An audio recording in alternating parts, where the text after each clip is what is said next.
Bağışlayan və mehriban uca Allahın adı ilə Quranda elmi ayələr mövzusu ilə siz əzizlərin xidmətindəyik. Nümunə təfsirində qeyd olunan dəlillərə əsasən Quran-ı Kərimdə neçə ayələr var ki, o ayələr elmi ayələr kimi qeyd olunub orada. O ayələrdən biri də Nəml surəsinin 88-ci ayəsidir. Uca Yaradanımız belə buyurur: Əuzu billahi mineşşeytanirracim və teral cibalə təhsəbuhə camidatan və hiyə temurru merras-sahab.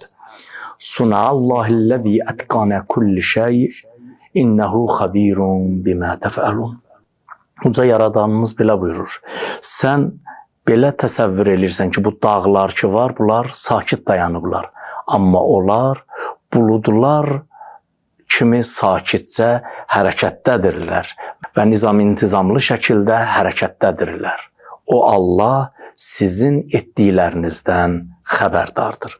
Əksər alimlər bu ayənin qiyamət haqqında olduğunu iddia edirlər və iddialarının da əsası budur ki, qiyamət ayələrinin içərisində gəlməsi özü sübutdur ki, bu ayənin təfsiri elə qiyamət haqqında olsun. Amma başqa dəlillər, başqa səbəblər də var ki, bu ayənin içərisində o sözlərə diqqət etdikdə başqa bir təfsirində doğru olduğunu biz görə bilirik. Sözü gedən ayədə tövhidindən və uca Yaradanımızın yaradılışda olan nişanələrindən söhbət getir ki, onlardan biri də yerin hərəkətidir. Ki biz əgər bu ayədə işlədilən sözlərə diqqət etsək, görər ki, bu ayədə yerin hərəkətindən söhbət edir. Bu ifadə qiyamətdən əvvəl baş verəcək vermiş hadisələrə ən çox işarə etdiyini biz görürük.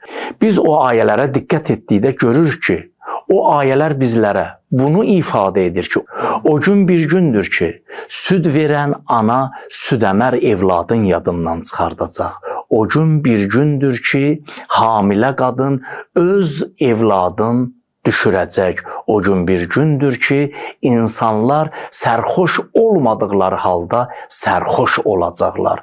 Bunlar qiyamətin səhnəsinin necə səs-küylü olmasını göstərir. Amma sözü gedən ayədə isə baxırsan ki, elə bir səs-küydən söhbət getmir.